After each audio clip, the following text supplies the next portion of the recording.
Who could have honestly believed waking up New Year's Day to a new year and indeed a new decade that so much change would happen so fast?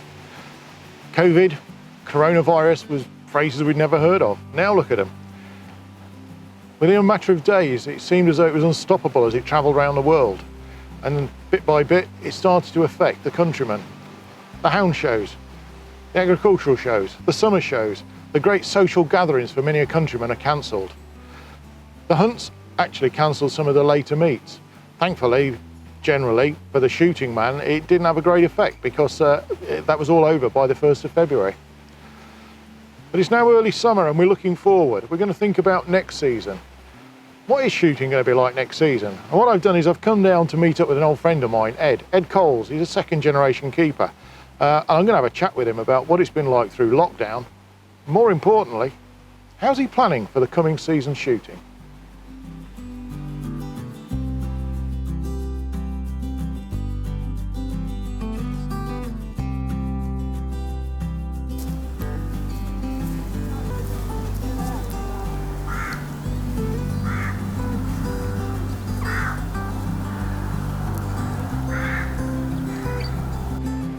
Ed, it's so good to catch up with you again. As I was driving down here, I actually sat thinking to myself when we last sort of caught up with each other. It was the end of last season, Beaters Day, I think it was. So yeah, I mean, did you have a good season? What did you finish off like at the end of last season?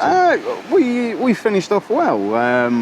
On the whole, it was a good season. We maintained our averages.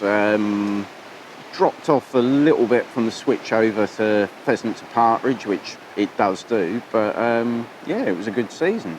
So at the end of the season, you know, the key thing is shoot captain's happy and the guns went away having had a good season. Yeah, I mean, no complaints. There's plenty of smiles.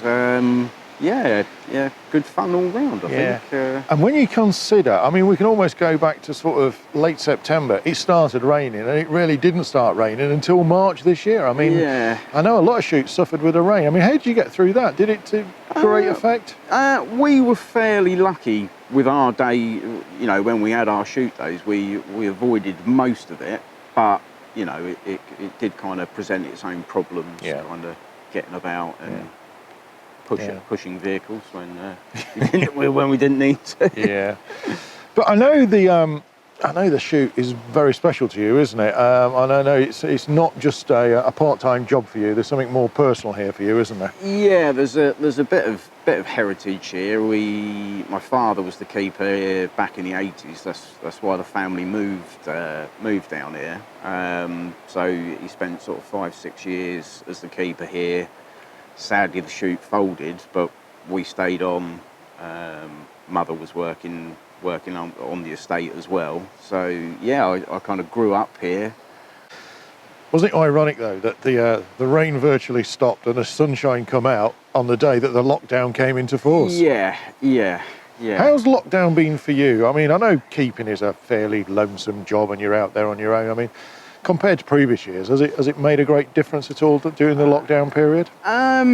As far as getting around the shoot, it's not a great deal different, if I'm honest. It's just the fact we've been having to guide more people back onto the public footpaths. So the government advice of going out for exercise has really been taken on board, and yeah, I mean, it's a good thing that people are getting outside and enjoying the British countryside, but you know, when you're on a private working estate, that still needs to work, and it still needs to work safely. Yes. We do have lambs on the estate as well, so people with their dogs on the lead is a necessary. You know, if someone strays off a public footpath and you know they're being sensible, then fair enough. It's just a quiet chat, but you do tend to get a little bit of belligerence from them now, where you're asking people to put dogs on the lead because of the sheep. Yeah. And it's almost like they've got a God-given right to walk and do what they want. Yeah. No, I mean, none of us ever want to stop anybody enjoying the countryside, but it's got to be done responsibly at the end of it, isn't it? And that's what we're trying to say. Yeah. And what about the shoot through there? I mean, you know, what's the plan? Are we going to go ahead next year? Is the plan that we're going to move forward? Yeah, that is the plan.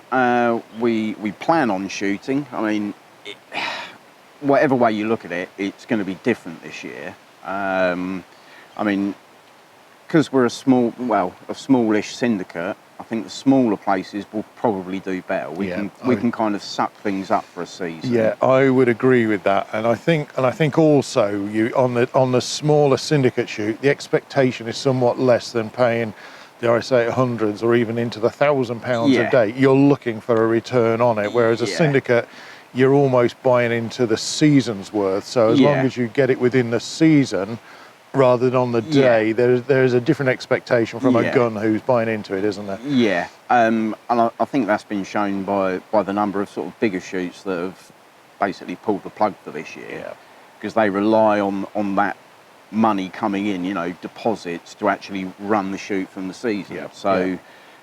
I've been hearing, you know, shoots are either shelving it for the year or just completely folding because you know you've still got rent to pay.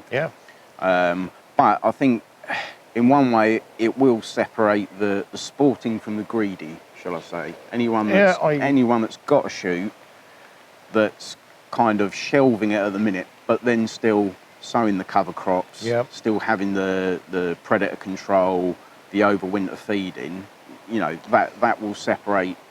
You know, what we're talking about is, you know, in these sort of challenging and uncertain times, traditional keeping skills and the traditional gamekeeper skills, you know, in looking after the land and looking after the young birds is going to show through. I mean, obviously, because you know, the situation is constantly changing. I mean, it is a bit of a gamble to go forward, but we've got a plan, we've got a backup plan, and a backup plan. I mean, yes, we'll be releasing, but you know, if things, worst case scenario, and we get another spike and we can't shoot, then you know, basically we've got a program where technically we could be self-sufficient. You know, we've got enough room where we could catch up, put laying pins in and do it all ourselves next year. That's worst case scenario. I suppose one of the big challenges you're going to have, Ed, is breaking from what is the norm. I mean, you know, in the past we all meet in the yard, the beaters jump on the beaters wagon, the guns get on the gun bus and off we go for the day. I mean, why couldn't we go and meet at another spot in a barn somewhere so we don't all have to jump in the truck together? Why don't we go and meet in the middle of the shoot and do things like that? I mean, transport-wise, guns generally, you know, they have a 4x4 or they'll turn up in a 4x4 so they can get themselves round. The pickers up, well, they've always done it, you know, they jump in with a dog, so there's no issues there. The real transport of getting people round the shoot is the beaters, isn't it? What's your thoughts on that one, Ed? Have you given that any thoughts and, you know, have you scratched your head round that one? I mean, obviously, you know, I think we're going to have to get everyone a mask, maybe a nice little real tree mask. But I mean, spacing sort of 2 metres out in the beater's wagon, you know, I think it's doable. We'll, as you say, we'll have to take 2 wagons. We are fortunate that we've got 2 that we can use. But you know, we are fortunate the partridge side. There's no reason why we couldn't all meet over there and just walk to each drive. I mean, there's a bit more planning involved. I mean, on our shoot we do it in a set order anyway to kind of feed the next drive, so everyone's in the right place.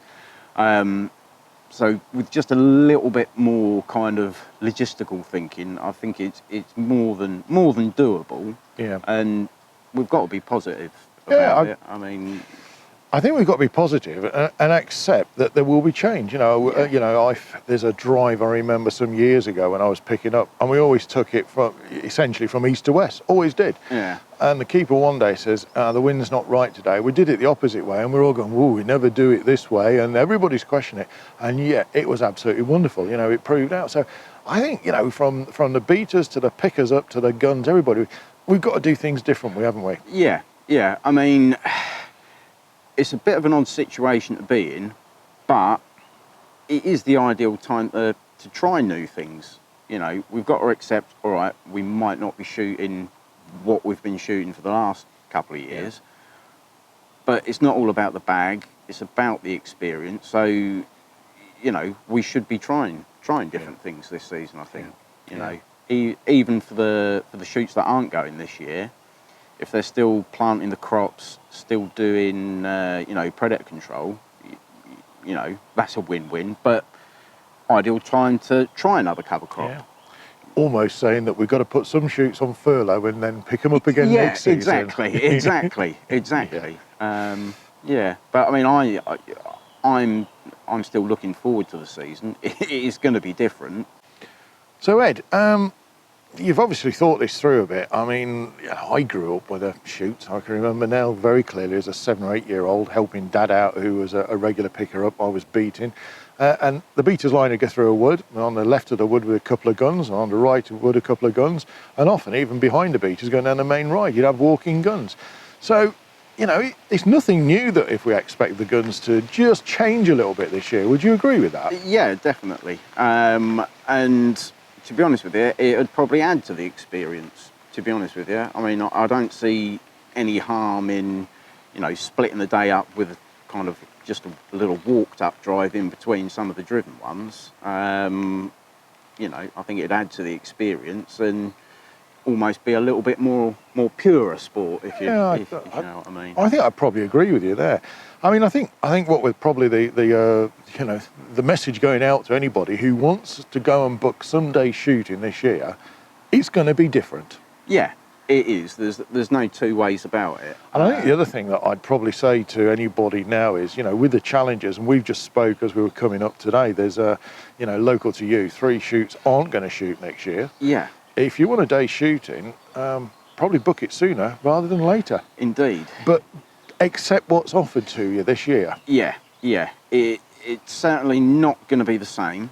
That's not to say this is going to be the new normal, but you know, if we learn some things this year from maybe scaling back and doing things differently, then, you know, to progress, sometimes you have to go backwards. Yeah. I'll tell you what, you know, with that changes, and if we can get through this period, and I know you've got various ideas around here, there'd almost be a point in maybe in 3 or 4 seasons of time, we could say it's probably the best thing that ever happened for shooting, couldn't we? Indeed. Definitely. I mean, there's no harm in occasionally just sort of sitting back and taking stock and looking at what we're actually doing. So yeah, it could be a blessing in disguise, to be honest with you. Yeah. Ed, thanks for your time today. I've really had a good day. Thanks ever so much indeed. Thank you. Good to see you. I've had a great time speaking to Ed today. And it's good to get it straight from somebody who is there daily trying to protect the countryside and look after it. From the problems he's had through lockdown with the people who are exercising, and who can blame them? Who wouldn't want to spend time in the gorgeous British countryside? But shooting next season, with people like Ed who are going to be positive about it, I think we can have a season shooting next year.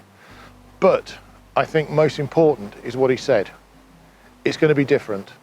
And I think if you want to go shooting next year, you've got to accept it's going to be different. We can't just have COVID, coronavirus, the biggest pandemic to hit this country in 100 years without some effect. So let's get shooting next year, but accept that the season 2020-2021 is going to be a different season. Till next time.